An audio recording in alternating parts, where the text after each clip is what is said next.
Students, आज का हमारा टॉपिक होगा क्रोमेटिन रेटिकुलम अर्थात क्रोमेटिन जालक। इसे हम बीएससी पार्ट फर्स्ट की पेपर सेल बायोलॉजी के अंतर्गत अध्ययन करते हैं।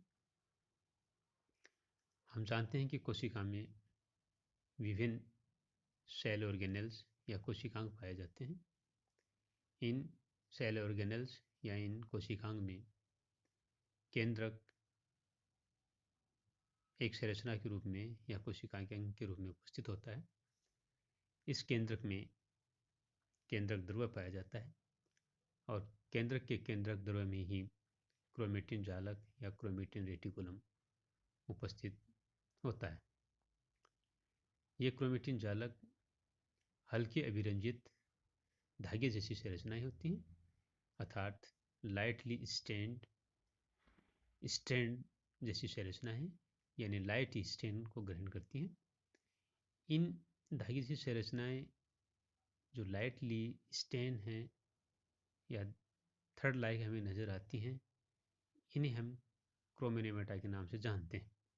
अर्थात थर्ड जैसी जो स्ट्रक्चर जो लाइटली स्टेन होती हैं या कम अभिरंजित होती हैं या हल्की रंजित होती हैं, इन्हें हम क्रोमेनेमेटा कहते हैं। ये जालक केंद्रक में समान रूप से बिखरा हुआ रहता है अर्थात क्रोमेटिन रेटिकुलम या क्रोमेटिन जालक कोशिका के केंद्रक ध्रुव में समान रूप से बिखरा रहता है और ये क्रोमेटिन रेटिकुलम के नाम से जाना जाता है। अर्थात क्रोमेटिन पदार्थ एक जालक के रूप में कोशिका द्रव्य में उपस्थित है, तो इसे हम क्रोमेटिन रेटिकुलम के नाम से कहेंगे या ये क्रोमेटिन रेटिकुलम है।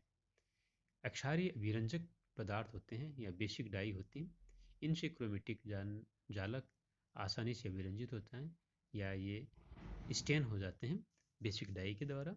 कोशिका विभाजन के समय क्रोमेटिन जालक गुणसूत्रों का निर्माण करते हैं अर्थात सेल्स जब डिवाइडेड होगी तो उस समय ये क्रोमेटिन रेटिकुलम या क्रोमेटिन फाइबर होते हैं, ये क्रोमोसोम्स का निर्माण करते हैं।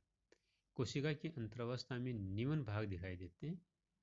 सेल्स की इंटरफेज अवस्था में हमें बेसिकली हेट्रोक्रोमेटिन तथा यूक्रोमेटिन भाग दिखाई देते हैं, क्योंकि ये कोशिका की सामान्य अवस्था होती है। इस वक्त कोशिका विभाजित नहीं होती है, इस अवस्था को हम अंतरावस्था या इंटरफेज अवस्था के नाम से जानते हैं। तो हम देखते हैं हेट्रोक्रोमेटिन केंद्रक में कुछ स्थानों पर क्रोमेटिन रेटिकुलम जब हमें अधिक कंडेंस दिखाई दें या अधिक संगठित दिखाई दें या अधिक अभिरंजित होते हैं, तो इन्हें हम हेट्रोक्रोमेटिन कहते हैं। अर्थात क्रोमेटिन रेटिकुलम के वो भाग जो हाईली कंडेंस हैं और हाईली स्टैंड हो जाते हैं या हाईली स्टैंड को ग्रहण करते हैं, इन्हें हम हेट्रोक्रोमेटिन के नाम से जानते हैं। इसी के साथ हम देखते हैं क्रोमेटिन जालक के ऐसे भाग हैं जो कम संगठित होते हैं या लाइटली स्टैंड होते हैं तथा ये हल्के अभिरंजित होते हैं, इन्हें हम यूक्रोमेटिन के नाम से जानते हैं।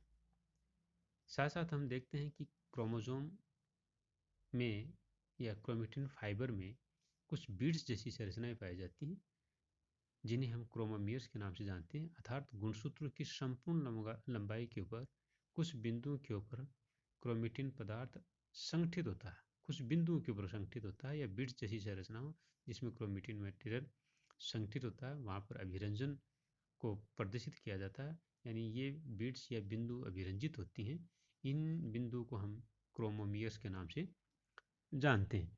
तो ये तीन हेट्रोक्रोमेटिन, यूक्रोमेटिन तथा क्रोमोमियर संरचनाएं हम क्रोमेनेमेटा में पढ़ते हैं या क्रोमेटिन जालक के अंतर्गत हम इन तीनों को पढ़ते हैं या क्रोमेनेमेटा में हमें ये तीन चीज़ें दिखाई देती हैं। क्रोमेनेमेटा बेसिकली जैसे कि हमने डिस्कस किया, एक स्ट्रैंड जैसी संरचना है, एक धागे जैसी संरचना है जिसको हम क्रोमेनेमेटा कहते हैं।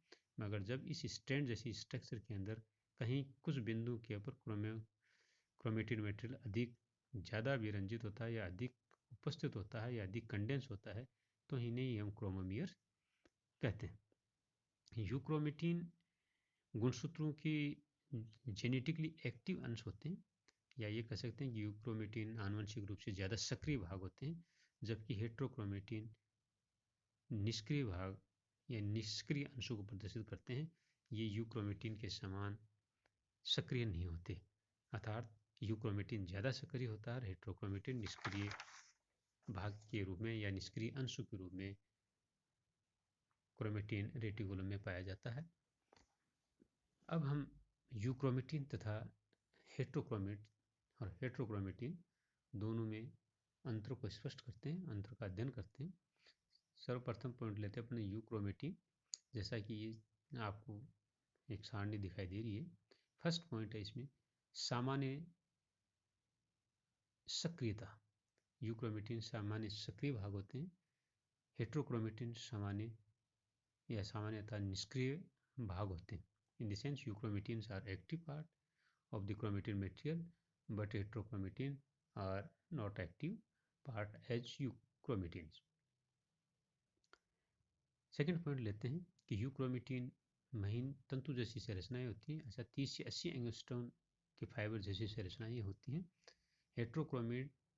हेट्रोक्रोमेटिन 250 से लेकर 300 एंगस्ट्रॉम के तंतु होते हैं, अर्थात ये मोटे होते हैं। आरएनए के निर्माण में इनकी मुख्य भूमिका होती है यूक्रोमेटिन की। थर्ड पॉइंट के रूप में अपन देखें, अर्थात आरएनए के निर्माण में इनकी मुख्य भूमिका है। हेट्रोक्रोमेटिन आरएनए निर्माण या अनुलेखन में भाग नहीं लेता। नेक्स्ट पॉइंट फोर्थ देखते हैं, यूक्रोमेटिन कम या हल्का अभिरंजन लेते हैं या हल्के अभिरंजित होते हैं, जबकि हेट्रोक्रोमेटिन अधिक गहरे अभिरंजित होते हैं और साथ साथ इनके अंदर डीएनए की अपेक्षा आरएनए की मात्रा ज़्यादा पाई जाती है हेट्रोक्रोमेटिन में, जबकि यूक्रोमेटिन के अंदर डीएनए ज़्यादा पाया जाता है, आरएनए कम पाया जाता है। नेक्स्ट पॉइंट अपन देखते हैं, डिफ्यूज प्रकृति के होते हैं यूक्रोमेटिन्स, यानी विस्तृत प्रकृति के होते हैं। ये विस्तृत हो सकते हैं, डिफ्यूज होते हैं यानी फैले हुए पाए जाते हैं। बाकी हेट्रोक्रोमेटिन कंडेंस प्रकृति के होते हैं या संगठित के रूप में या संगठित रूप के अंदर ये पाए जाते हैं। नेक्स्ट पॉइंट 6 देखते हैं अपन, क्रोशिक ओवर के संदर्भ में या जीन विनिमय के संदर्भ में। यूक्रोमेटिन सामान्य जीन विनिमय को प्रदर्शित करते हैं, क्रॉसिंग ओवर को प्रदर्शित करते हैं, जबकि हेट्रोक्रोमेटिन क्रॉसिंग ओवर को रोकता है, यानी क्रॉसिंग ओवर को प्रदर्शित नहीं करता। सेवंथ पॉइंट देखते हैं, क्रोमेटिन का अधिक भाग बनता है, यानी क्रोमेटिन मेटेरियल में या क्रोमेटिन रेटिकुलम के अंदर अधिक मात्रा में पाया जाता है, जबकि हेट्रोक्रोमेटिन कम मात्रा में पाए जाते हैं, या क्रोमेटिन जालक में हेट्रोक्रोमेटिन कम होते हैं comparative to euchromatin. Next point लेते हैं एट्थ, कोशिका विभाजन की सिंथेसिस प्रावस्था के अंदर इसमें प्रतिकृति करते हैं, यानी इसमें रिप्लिकेशन का कार्य बेसिकली या अपनी प्रतिकृति बनाने का कार्य यूक्रोमेटिन सेल डिवीजन की सिंथेसिस अवस्था या एस अवस्था में करते हैं, जबकि हेट्रोक्रोमेटिन कोशिका विभाजन की या सेल डिवीजन की विलंबित यानी लेट एस प्रावस्था के अंदर या G2 प्रावस्था के अंदर रिप्लिकेशन या प्रतिलिपिकरण का कार्य करते हैं। तो इस प्रकार से हम यूक्रोमेटिन तथा हेट्रोक्रोमेटिन में पाए जाने वाले अंतरों का अध्ययन करते हैं। जैसा कि अपने पूर्व में डिस्कस किया कि इससे हेट्रोक्रोमेटिन तथा यूक्रोमेटिन को हम बेसिकली सेल बायोलॉजी के अंतर्गत पढ़ते हैं, और ये कोशिका के केंद्रक में पाए जाने वाले केंद्रक द्रव में उपस्थित होते हैं, और केंद्रक द्रव में एक जाल के रूप में क्रोमेटिन पदार्थ उपस्थित होता है, और जैसे ही कोशिका विभाजन होता है, ये जालक या क्रोमेटिन पदार्थ का जाल धीरे धीरे कंडेंस होकर के गुणसूत्रों का निर्माण करता है, और कोशिका आगे चल करके विभाजित होती हैं। मगर जब सेल्स विभाजित नहीं होती या सेल्स इंटरफेज अवस्था के अंदर होती हैं, तो ये क्रोमेटिन पदार्थ एक जाल के रूप में, एक नेट के रूप में संपूर्ण कोशिका, एक संपूर्ण केंद्रक द्रव के अंदर समान रूप से फैला हुआ हमें दिखाई देता है, और इसीलिए हम इसे क्रोमेटिन रेटिकुलम या क्रोमेटिन जालक के रूप में अध्ययन करते हैं, जिसके विभिन्न पॉइंट आज हमने डिस्कस किए हैं, जिसके अंदर बेसिकली हमने यूक्रोमेटिन, हेट्रोक्रोमेटिन तथा क्रोमोमियर्स को डिस्कस किया है। जो थर्ड लाइक स्ट्रक्चर है, बेसिकली उसे हम क्रोमोनेमेटा कहते हैं। थर्ड लाइक स्ट्रक्चर में जब बीड्स जैसी या कुछ बिंदु पर क्रोमेटिन मेटेरियल पाया जाता है, तो हम उन भागों को हम क्रोमोमियर्स के नाम से जानते हैं। इसके साथ साथ हमने यूक्रोमेटिन तथा हेट्रोक्रोमेटिन में पाए जाने वाले अंतर को भी इसमें डिस्कस किया है। आप इन्हें पढ़ते रहेंगे, समझ में आता रहेगा। आप सभी को धन्यवाद।